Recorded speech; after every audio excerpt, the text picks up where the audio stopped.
సూర్యాపేటలో వేలాది మంది మధ్యాహ్నం 2 గంటల వరకు వచ్చి రోడ్ల మీద ఉన్నారు. వాళ్ళు ఎదురు చూస్తున్నారు. నేను వచ్చిన విషయం క్లుప్తంగా చెప్పి కొంచెం బయలుదేరతా. కొద్దిగా ఒక 20 నిమిషాలు అర్ధగంట సమయం మీరు ఓపికత వినండి. మీ సెల్ స్విచ్ ఆఫ్ చేసుకోవడమో సైలెన్స్ పెట్టుకోవడమో జరగాలని కోరుతున్నా. సైలెంట్గా ఇంట్రాని ఆశిస్తున్నాను. ఒకటి, ప్రపంచంలో ఇంతకుముందు ఎన్నడూ జరగని ఒక గొప్ప సాంస్కృతిక ప్రదర్శన ఫిబ్రవరి 7న జరగబోతుంది హైదరాబాద్లో. ప్రపంచంలో మునుపెన్నడూ జరగని ఒక సాంస్కృతిక ప్రదర్శన అంటున్నా. ఈ దేశంలో రాష్ట్రంలో పదవి పెట్టేసాయి.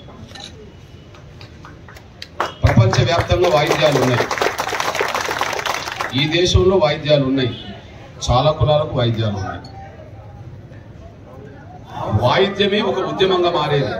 ఒక వాయిద్యమే ప్రపంచవ్యాప్తంగా ఒక ఉద్యమంగా మారే సందర్భం ఫిబ్రవరి 7న లక్షల డప్పులతో హైదరాబాద్ లో మన గుండె చప్పుడు వినిపించబోతుంది. ఒక ఊర్లో 10 డప్పులు మోగితేనే ఊరంతా దద్దరిల్లుతుంది. అది సావు డప్పుకైనా, పెళ్లి డప్పుకైనా, ఇంకో డప్పైనా, ఊరేగింపు డప్పైనా ఒక 10 డప్పులు మోగితేనే ఊరంతా దద్దరిల్లుతుంది కదా. ఒక్కసారి లక్షల డప్పులు హైదరాబాద్కు వస్తే ప్రపంచం ఎట్లుంటుంది. మన ఆవేదన, మన గోడు ఈ ప్రభుత్వానికి వినిపించే విధంగా, ఈ ప్రపంచం మన గోడును అర్థం చేసుకునే విధంగా లక్ష డప్పులతో మన గుండె చప్పుడు వినిపించబోతున్నాం. దానికి సిద్ధపడండి. మీకు ఒక విజ్ఞప్తి. ఇక్కడికి వచ్చింది చాలా మంది వచ్చారు, ఇంతమంది. కానీ మీ చేతిలో డప్పులు 5% కూడా లేవు. ఇక్కడ ఎందుకో వేదిక మీద ఉన్నోళ్ళు, వేదిక ముందున్న నా వాళ్ళు ఈ ప్రదర్శనలో డప్పు పట్టుకొని కొట్టడానికి ఎందుకో నాముషిగా ఫీల్ అయినరేమో. నేను ఒక 4 రోజుల ముందు చెప్తున్నాను, ప్రతి ఒక్కరి చేతిలో డప్పు ఉండాలి, ప్రదర్శనలో డప్పుతో పాల్గొనాలి, మాదిగ బిడ్డలు డప్పు కలిగి ఉండాలని చెప్పి సంకనేసుకొని డప్పును సంకనేసుకొని రమ్మని నేను చెప్పాను. ఎందుకో మీరు అది మిస్ అవుతారు. డప్పు అంటే మనకే చిన్న సూపు ఉంటే ఇతరులు ఎందుకు గౌరవిస్తారు? ఒకనాడు మాదిగంటే చిన్న సూపు ఉండే, ఒకనాడు మాదిగంటే చిన్న సూపు ఉండే. కానీ మాదిగ దండోరు వచ్చినాక తలెత్తుకొని తిరిగే కాడికి వచ్చాము. చెప్పుకోనంత వరకు నిన్ను చిన్న సూపు చూశారు. నువ్వు కులం ఏందో చెప్పుకున్నాకనే నిన్ను గౌరవించడం నేర్చారు. అవును, డప్పు పట్టుకోవడానికి ఎందుకు సిగ్గు, బాధ? మనకు తరతరాలుగా మన తాత ముత్తాతలు, వాళ్ళ ముత్తాతలు ఈ డప్పును పట్టుకొని సమాజాన్ని సేవ చేయలేదా? ఆ డప్పు కొట్టి పుట్టను నింపుకోలేదా? అది మన వాయిద్యం కాదా? ఆ వాయిద్యాన్ని పట్టుకోవడానికి ఎందుకో ఇబ్బంది మీకు? మన వాయిద్యమే కదా అది. ఇప్పుడు ఇంతమంది జర్నలిస్టులు ముందట ఉన్నారు. పత్రికలు, electronic media, print media, social media అనుకుందాం. ఈ మీడియా అంతా సమాజం ముందు రాకముందు సమాజానికి సమాచారం ఇచ్చింది మన డప్పే కదా. గ్రామాల్లో మీరు సీనియర్ రిపోర్టర్లు అనుకునే మాదిగుల్లే సీనియర్ రిపోర్టర్లు ఈ ప్రపంచం. ఈ ప్రింట్ మీడియా, ఈ ఎలక్ట్రానిక్ మీడియా, ఈ సోషల్ మీడియా రాకముందు గ్రామాల్లో ప్రభుత్వ కార్యక్రమాలు కావచ్చు, ఇంకేదైనా కావచ్చు, సమాచారం ఇవ్వాలంటే మేము వేసిన డప్పుతోటే గ్రామాల్లో అందరికి తెలిసేది. సమాచారం ఇచ్చింది బతుకుల్లో, కష్టాల్లో, సుఖాల్లో, బాధల్లో, సావుల్లో, బతుకుల్లో, పండుగల్లో మన డప్పే అందరికి ఉపయోగపడ్డది. అట్లాంటి డప్పును కొట్టడానికి మనకెందుకే బాధ, సిగ్గు?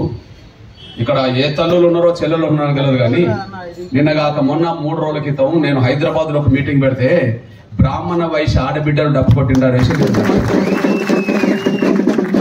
బ్రాహ్మణ వైశ్య ఆడబిడ్డలు అన్నా మీ ఉద్యోగంలో ధర్మం ఉన్నది, న్యాయం ఉన్నది, మేము కొడతామన్నా అని చెప్పి డప్పు కొట్టిండ్రు. సోషల్ మీడియా మన డప్పును మనం కొట్టడం ఆగిపోయింది, కానీ అందరూ కొట్టడం నేర్చుకుంటున్నారు అనేసి మీరు మర్చిపోవాలి. అందువల్ల మీకు విజ్ఞప్తి చేస్తున్నా, రేపు హైదరాబాద్ రావాలంటే షో చూడడానికి రాబాకండి. రేపు హైదరాబాద్ రావాలంటే మీరు షో చూడడానికి, సినిమా చూడడానికి వచ్చినట్టుగా రాబాకండి. మీ తల్లిదండ్రుల మీద మీకు గౌరవం ఉంటే నీ డప్పు మీద కూడా గౌరవం పెట్టుకో. నిన్ను కన్న తల్లిదండ్రుల మీద నీకు గౌరవం ఉంటే నీ డప్పును కూడా గౌరవించు. నీ తల్లిదండ్రులు పట్టుకున్నదే, వాళ్ళ తల్లిదండ్రులు పట్టుకున్నదే, వాళ్ళ ముత్తాత తాతలు పట్టుకున్నదే. ఆ డప్పును మనం ఎందుకు వదిలిపెట్టాలి? దయచేసి విజ్ఞప్తి చేస్తున్నా, ఇప్పుడు వదిలిపెట్టండి. ఇంకో వారం రోజుల టైం ఉన్నది. ఈ వారం రోజుల టైంలో ఇంటింటికి డప్పు కొనండి, ఇంటింటికి డప్పు కొనండి. ప్రతి ఒక్కరు డప్పును సంకనేసుకొని రండి. 100 తరాల బిడ్డల భవిష్యత్తు ఆ డబ్బే రేపు హక్కులు చేసుకోవచ్చు.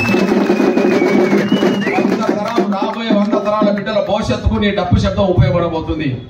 అందుకు 100, 200, 500, 1000 రూపాయలు ఖర్చు పెట్టుకోండి, కానీ డప్పును సంకనేసుకొని రండి. డప్పును సంకనేసుకొని రావాలని నీకు ఆలోచన లేకపోతే రావడం కూడా బంద్ చేసుకోండి. మిమ్మల్ని రమ్మంటలేరు. అది లక్షల డప్పుల గుండె చప్పుడే గాని లక్షలాది మందిని మాదిగోలు రప్పించే కార్యక్రమం కావాలి. నువ్వు రాదలుచుకుంటే, యుద్ధం ఉండదలుచుకుంటే, నీ బిడ్డలకు భవిష్యత్తు ఇవ్వదలుచుకుంటే డప్పును సంకనేసుకుంటా. అంజనా, మీ అందరికి విజ్ఞప్తి చేస్తాను నేను. మీరు ఇవాళ డప్పు సొంతగా ఇంట్లో నుండి తెచ్చుకోలేకపోయారు. మీరు మీ సొంత ఇంట్లో నుంచి తెచ్చుకోలేకపోయారు. ఎవరైనా సుదర్శన్ అన్న ఉన్నాడు చెప్తున్నా. నువ్వు ఎవరిదో కొట్టినావు నాకు తెలియదా?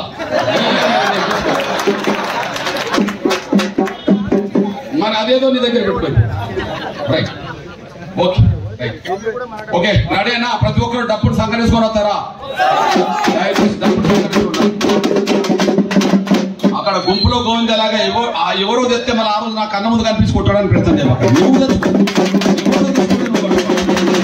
ఓకే, ఇంటింటికి డప్పుకోనండి. ఇంకా వారం రోజులు టైం ఉన్నది. ఇప్పుడు అన్ని షాపులలో దొరుకుతున్నాయి, ఒక డప్పులు మాత్రం దొరుకుతలేవు. అంత సీజన్ అయిపోయింది ఇప్పుడు మనకు. అక్కడ అసలు ఫ్యాక్టరీలో కూడా సరిపోతలేవు. ఎన్నో ఫ్యాక్టరీలు ఉన్నాయి ఇప్పుడు.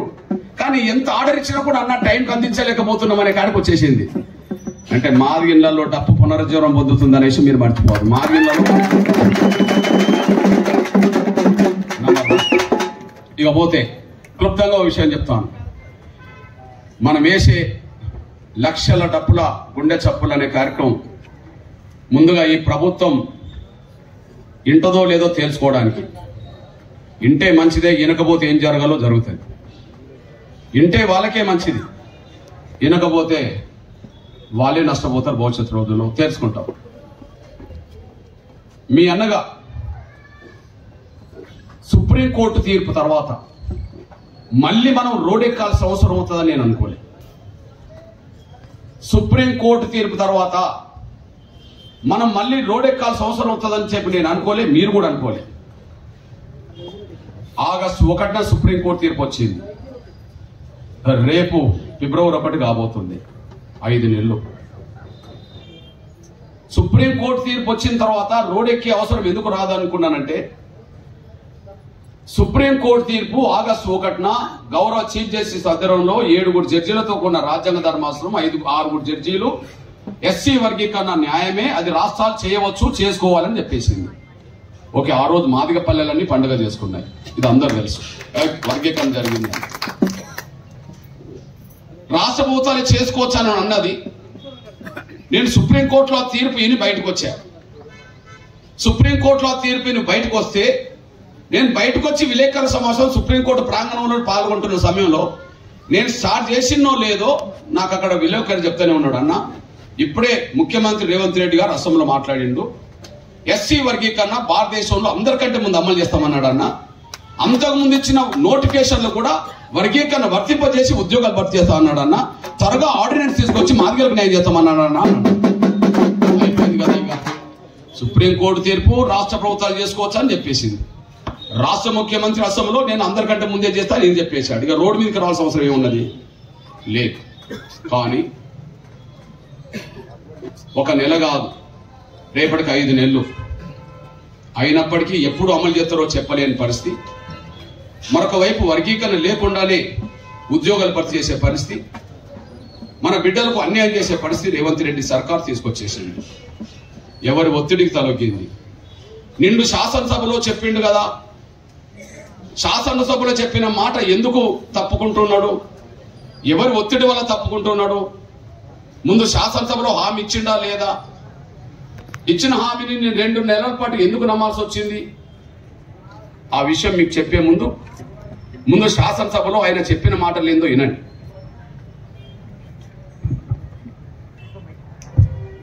ఈనాడు సుప్రీంకోర్టు మాదిగ ఉపకులాల వర్గీకరణకు అనుకూలమైన తీర్పునివ్వడం జరిగింది.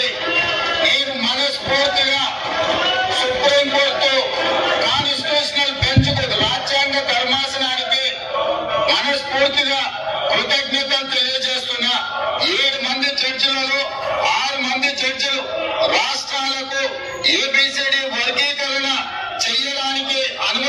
గమనించండి. తెలంగాణ రాష్ట్ర ప్రభుత్వం తరఫున నేను స్పష్టమైన ప్రకటన చేస్తున్నా. దేశంలోనే అందరికంటే ముందు బాగానే నిలబడి తెలంగాణ రాష్ట్ర ప్రభుత్వం ఏబిసిడి వర్గీకరణ అమలు చేసే బాధ్యత మా మిత్రులు, మా మంత్రివర్గ సహచరులు మేమందరం తీసుకుంటాం. అవసరమైతే ఇప్పుడు ఇచ్చిన ఉద్యోగ నోటిఫికేషన్లలో కూడా వర్గీకరణను అమలు చేయడానికి అవసరమైతే ఆర్డినెన్స్ తీసుకొచ్చి మాదిగ సోదరులకు న్యాయం చేసే బాధ్యత మేము తీసుకుంటాము. ఇది చెప్పాడు కదా. నేను 2 కారణాల వల్ల ఆ మాట కట్టుబడి ఉంటాడేమో అని అనుకున్నా.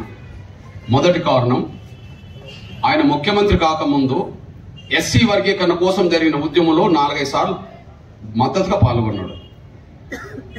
ఢిల్లీకి రమ్మంటే విద్యార్థుల సభకు వచ్చాడు. ఢిల్లీలో జంతర్ మంతర్ వద్ద జరిగిన సభలకు వచ్చేశాడు, ధర్నాకు వచ్చాడు. హైదరాబాద్ లో జరిగిన ధర్మయుద్ధ మహాసభకు వచ్చేశాడు. వివిధ సందర్భాల్లో మహబూబ్నగర్ ఆయన సొంత జిల్లా కాబట్టి ఎంఆర్పీఎస్ కార్యకర్తలు చేసిన కార్యక్రమాల్లో ఆయన పాల్గొన్నాడు.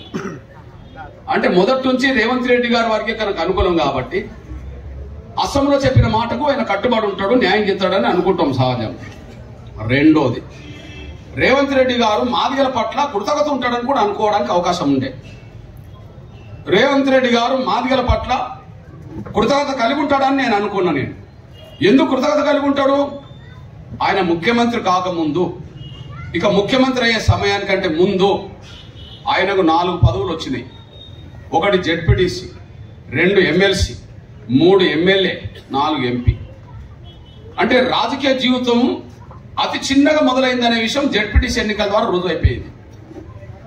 ఆయన ముఖ్యమంత్రి అయ్యే ముందు పిసిసి అధ్యక్షుడు, ఎంపీ వరకు ఆయన ఎదిగాడు. ఆ 4 సందర్భాల్లో ఎవరైనా అండగా ఉన్నారు అంటే ఆయన సొంత జాతి కంటే మాదిగలే అండగా ఉన్నారనే విషయం నేను చెప్పడం కాదు, ఆయనే చెప్పేశారు. ఆయన సొంత జాతి అంటే రెడ్డి, ఆయన సొంత జాతి రెడ్డి సామాజిక వర్గం కంటే మాదిగలే నాకు అండగా ఉన్నారని ఆయనే చెప్పేశాడు.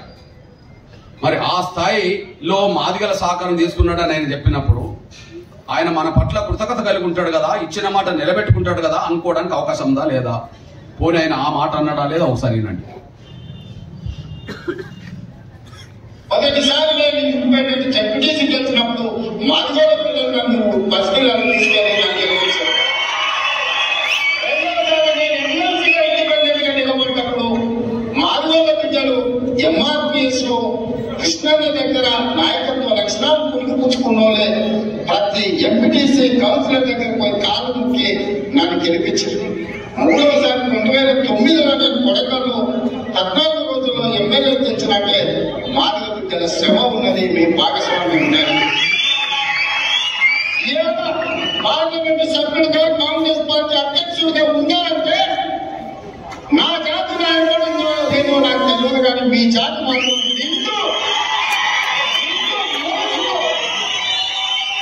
నిండు మనసులో నాకు అండగా నిలబడ్డారు.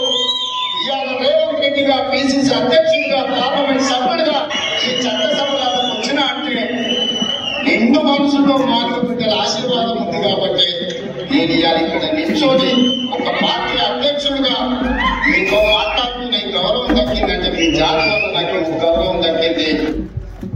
ఇప్పుడు చెప్పండి, ఆయనకు ఈ స్థాయి గౌరవం దక్కిందంటే ఆయన సొంత జాతి ఆయన ఎన్నుకున్నదో లేదో చెప్పలేకపోయాడు, కానీ మాదిగ జాతి మాత్రం నిండు మనసుతో ఆయన ఆశీర్వదించడం వల్లనే ఈ స్థాయి గౌరవం ఆయన చెప్పేశాడు. మరి ఒకనాడు ఉద్యమంలో పాల్గొన్నోడు, మన సహకారంతో ఈ స్థాయికి వచ్చినోడు అసెంబ్లీలో మాట చెప్పినప్పుడు కట్టుబడి ఉంటాడని నేను అనుకుంటాను కదా. కట్టుబడి ఉంటాడని చెప్పి 2.5 నెలలు ఆయనను